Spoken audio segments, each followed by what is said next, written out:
తెలంగాణ రాష్ట్ర సిద్ధాంతకర్త ప్రత్యేక రాష్ట్ర సాధన కోసం జీవితాన్ని అంకితం చేసిన మహా గొప్ప వ్యక్తి. ఆయన అడుగుజాడల్లో నడుస్తూ ఆయన ఆశయ సాధన కోసం ప్రతి ఒక్కరూ కృషి చేయాలని మున్సిపల్ కమిషనర్ ఆవుల రవీందర్ తెలిపారు. రామేంపేట మున్సిపల్ కార్యాలయంలో ప్రొఫెసర్ కొత్తపల్లి జయశంకర్ సార్ 83వ జయంతి వేడుకలు ఘనంగా నిర్వహించారు.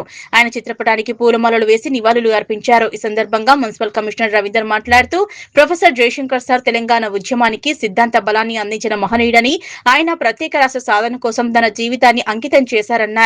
జయశంకర్ సార్ చూపిన మార్గం భావితరాలకు శాశ్వత స్ఫూర్తిగా నిలుస్తుందని, తెలంగాణ రాష్ట్ర సిద్ధాంతకర్త మహోన్నత మేధావి ఆచార్య కొత్తపల్లి జయశంకర్ సార్ ఆశయాలకు అనుగుణంగా ప్రతి ఒక్కరు నడుచుకోవాలన్నారు. ఈ కార్యక్రమంలో మున్సిపల్ కమిషనర్ రవీందర్ తో పాటు చైర్మన్ లావణ్య, నాగరాజు గుప్తా, మున్సిపల్ కౌన్సిలర్లు, కోఆప్షన్ సభ్యులు, కార్యాలయ సిబ్బంది పాల్గొన్నారు.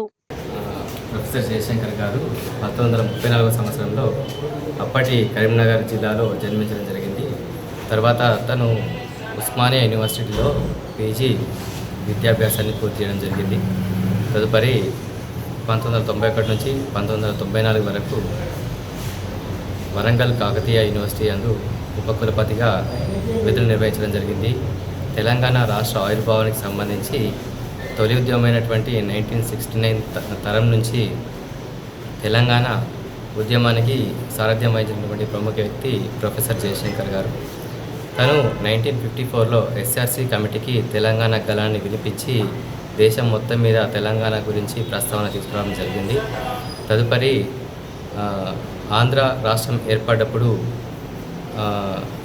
మహారాష్ట్రలోని కొన్ని ప్రాంతాలు, కర్ణాటకలోని కొన్ని ప్రాంతాలు కలుపుకొని మద్రాసు రాష్ట్రం నుంచి విడిపోయినటువంటి ఆంధ్ర రాష్ట్రం కాస్త ఆంధ్రప్రదేశ్ రాష్ట్రాన్ని ఏర్పరచడం జరిగింది.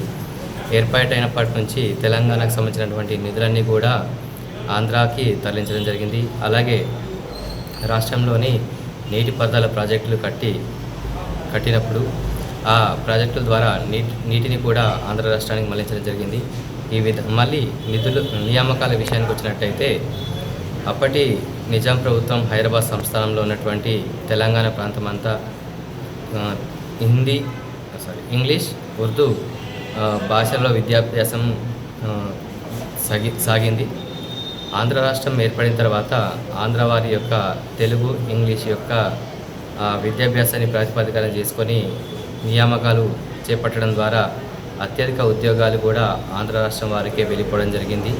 ఈ విధంగా జరుగుతున్నటువంటి నిధులు నియామకాల విషయంలో అనేక అంశాలను ముందుకు తీసుకొచ్చి చాలా రాజకీయ నాయకులకు ఉపదేశం చేసి తెలంగాణ ప్రస్తావనని ధీటుగా ముందుండి నడిపినటువంటి గొప్ప వ్యక్తి మన ప్రొఫెసర్ జయశంకర్ గారు.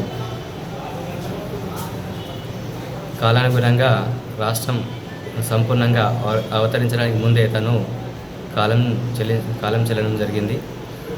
అయినప్పటికీ తెలంగాణ రాష్ట్రం చివరిగా అప్పటి కాంగ్రెస్ ప్రభుత్వం ఎస్ఆర్సి కమిటీ నివేదికను ఆధారంగా చేసుకొని తెలంగాణ రాష్ట్రాన్ని ఏర్పాటు చేయడం జరిగింది. తదుపరి ఈ జయశంకర్ గారి పేరుకు గుర్తుగా తెలంగాణలోని ఒక జిల్లాకి తన పేరును ప్రొఫెసర్ జయశంకర్ భూపాలపల్లి జిల్లాగా మార్చడం జరిగింది. అలాగే ఒక విశ్వవిద్యాలయానికి కూడా తన పేరును కేటాయించడం జరిగింది.